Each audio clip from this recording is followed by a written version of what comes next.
All right. And we're live. What's up? What's happening? Salute to the tribe. Hey, y'all got another one. Look, we got men only with a video about leftover women who are losing their minds. That men are going their own way. You guys smash that like button. Go ahead and subscribe if you're not already. Make sure your notifications are set. And drop a comment, man, during the live or replay gang on gang. And also share the live stream. No further ado, let's go. Fellas, welcome back to the channel. Today, we're diving into a reality that has modern women absolutely losing their minds. More and more men are choosing to go their own way, walking away from the dating scene, and women are struggling to understand why. Is it personal growth, self-respect, or just pure frustration? Stick around as we break it all down. Don't forget to like, comment, and subscribe. Let's get into it. You act like I don't even exist. Like, why do I have to always text you first and call you first? Like, why can't you start any conversation? Like, do you even want me? Like, what are you doing? I just be chilling. I really hate when you say that. Like, you really get me so tight with that. Like, a man wanting to feel wanted. What a crime, right? The second a guy asks for even the bare minimum of reciprocation, suddenly, it's a problem. Suddenly, he's needy, clingy, or sassy. But let's flip the script for a second. These young chicks just be saying stuff, man. I will give it to them that the older generation is the reason why they're the way they are, you know, but they don't have to do it. They don't have to regurgitate all this craziness, the dead eyes. When a woman wants affection, attention, or reassurance, it's expected. It's her right. She's supposed to feel loved and cherished in a relationship. But the moment a man expresses that same desire, he's weak. This is why so many men just stop trying. Because you can't win. If you open up and communicate, you're labeled soft or too emotional. But if you stay guarded and indifferent, suddenly, you're the bad guy for being distant. So at this point, what's the incentive for men to even bother? If putting in effort gets ignored and asking for effort gets mocked, then it makes perfect sense why more men are just choosing to stop playing this ridiculous game altogether. Women claim they want a man who communicates, who's emotionally available. But the second he actually does, they're rolling their eyes and calling him a pick-me or too sensitive. It's almost like they don't actually want men to have feelings. The number one excuse men will use is, babe, you're amazing, but right now with work, I just don't have time to have a relationship. What? Are you Batman? Are you the CEO of the world? Oh, so now having a career and responsibilities is just an excuse? She's out here acting like men are just lying when they say they don't have time for a relationship. Like they're secretly sitting at home twiddling their thumbs, laughing about how they dodged commitment. No, some men are actually focused on building their lives. But let's be real. If a guy did make time for a relationship we're still but wasn't financially stable, she's not completely wrong. We are still laughing about dodging a bullet, especially us that went through a divorce. So, but we are working ourselves as well. Two things can be true at the same time. She'd be the first to complain that he's not a provider or ambitious enough. So which is it? This is the problem. Women expect men to be successful, driven, and ambitious, but at the same time, they also demand constant attention and emotional availability. Oh, tell me about it. When a man says, I just don't have time for a relationship right now, instead of respecting that, it's suddenly an excuse. But here's the real kicker. If he was obsessed with her, texting her all day, calling her nonstop, prioritizing her over his career, she'd lose attraction instantly. She'd say he's too available, too eager, and complain about how he doesn't have anything else going on in his life. So let's just call it what it is. She's upset that she's not his top priority. She wants a man who's successful, but only when it's convenient for her. She doesn't actually want a busy man. She wants a busy man who will drop everything for her. And that, right there, is the real excuse. Hello, TikTok. I'm after some advice, and I don't want to pay a therapist. I want to come on the internet and be really vulnerable, and like hopefully people who have experienced the same thing or are experiencing the same thing can get back to me with some like peer advice. I have really noticed lately that I'm feeling quite lonely.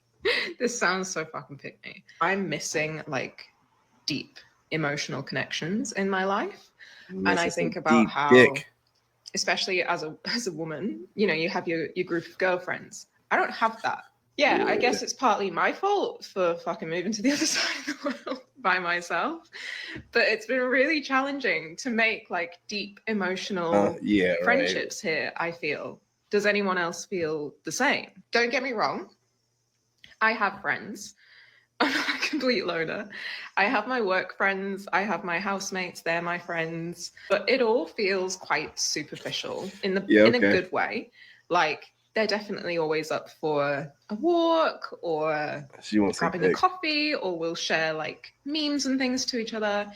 But they're not the kind of people, and this is just my personal feeling, they're not the kind of people who I could call and be like, hey, and they'll drop everything and come and see me. And this has all come up more, I feel, since I lost mum, because she was that person. She was my best friend. Like, yes, she was my mum, but she also was my best friend. Like, and I think therapist.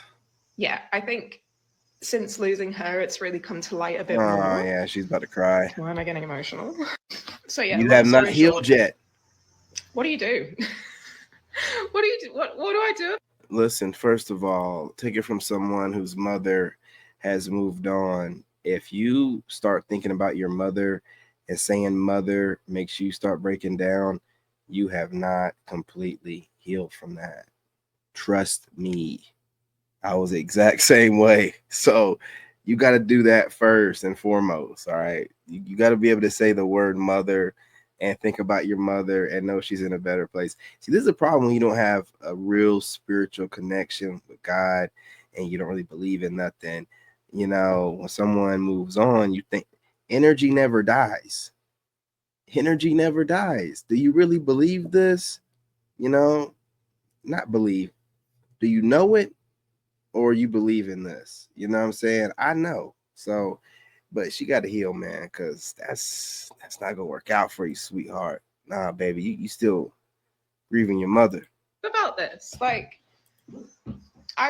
feel like I've tried. Like I say, I have friends, great friends, but just not that like. And I don't know if it's the fact it's they about can't be time. Your parent. Like I've only known these people for a couple of years, maybe. I've not got like childhood friends, things like that. That you know you've just grown and you've seen each other through all your ages and stages. So like, is it too late in my late 20s to like find that potential best friend connection? And don't get me wrong, I'm happy in my own company. Like, so it's not that that's the issue. I think it's just more like. I think I'm just missing my mom. Yeah. So let me get this straight. She came to TikTok, a platform full of strangers, to ask for deep emotional advice, but doesn't want to pay for a therapist? And now she's confused about why she feels lonely? Girl, the irony is screaming. She's sitting there, scrolling through TikTok, wondering why she has no emotional connections, while completely avoiding doing the actual work to build real relationships. Friendships and deep emotional bonds don't just fall into your lap because you feel lonely. They require effort. She admits she doesn't have a solid group of girlfriends. But what has she done to change that? Does she reach out? Does she make plans? Does she nurture friendships the same way she expects people to nurture her? Or is she one of those people who wants deep connections, but only when it's convenient for her? And let's not ignore the part where she says her workplace friends and housemates feel superficial. Okay, but did she ever open up to them? No. Did she try to create something meaningful? Or did she just expect them to do all the emotional labor while she sat back and waited for the perfect friendship to magically appear? She's looking for sympathy from strangers online instead of taking accountability for why she feels this way. Friendships don't just happen. You have to show up, be present, be vulnerable, and invest in people. Sitting on TikTok asking anyone else feel like this is not going to fix her loneliness. But here's the real issue. This isn't about loneliness. This is about passive living. She's waiting for something external to fill the void instead of actively creating the connections she craves. She's the problem. And until she realizes that, she's going to keep refreshing TikTok, hoping for advice she's not even willing to act on. I don't know who needs to hear this, but do not uproot your entire life for a man without a ring on your fucking finger. I saw a Common video of sense, this girl fool. who was literally obsessed with her boyfriend, like so in love. She posted so many videos about him, about how they met, None of they're your dating, business. just everything about like their relationship and how much she loved Find him. something else to And do. she thought that he was obsessed with her and loved her just as much as she loved him. So she packed up her entire life, moved all of her stuff, left her family, her friends, her career, everything to go follow this man and live with him like across the country. They've been together for 2 years at this point, and they go to visit her parents in another state, and he literally just breaks up with her right then and there, flies back to their apartment, sends. This chick knows this whole story like she was there. You see what they do at their time? Now imagine if she put that into some therapy or learning how to socially interact with people. She'd be pretty decent. Instead, she wants to study up this chick to get online, sit in her car, and run her mouth.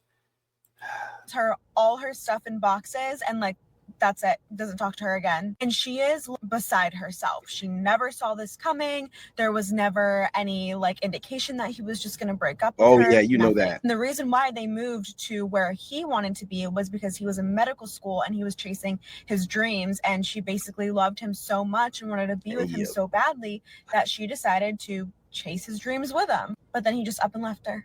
So do not give up your entire life and your dreams for a man, please. She's out here warning other women not to give up their life completely to a man unless there's a ring on their finger because she saw someone else do it and get disappointed. Translation: she wants the benefits of commitment without actually committing herself. Let's be real. She's not saying this out of wisdom. She's saying this out of fear. Yes. She saw someone bet on the wrong guy, and now instead of learning how to choose better, vet properly, and build a healthy relationship, she's telling women to hold back, stay guarded, and only give effort when there's a legal contract involved. But here's the problem. Why would any man want to put a ring on a woman who's only giving half effort? If you walk into a relationship with one foot out the door, what exactly are you expecting in return? A man is supposed to go all in, provide, protect, and prove himself, while she plays it safe and doesn't give too much until she gets a ring. That's not a partnership. That's a transaction. And let's talk about this so-called disappointment. The woman she's using as an example didn't get hurt just because she gave too much. She got hurt because she gave to the wrong man. That's a selection issue, not a generosity issue. Instead of saying, be wise about who you invest in, she's saying, hold back and don't invest at all until you get what you want. And that's why modern dating is broken. It's a constant game of who can give the least and still win the most. But guess what? A man who actually values commitment is not going to marry a woman who treats him like a gamble instead of a partner. So go ahead, tell women to hold back. Tell them not to give their best.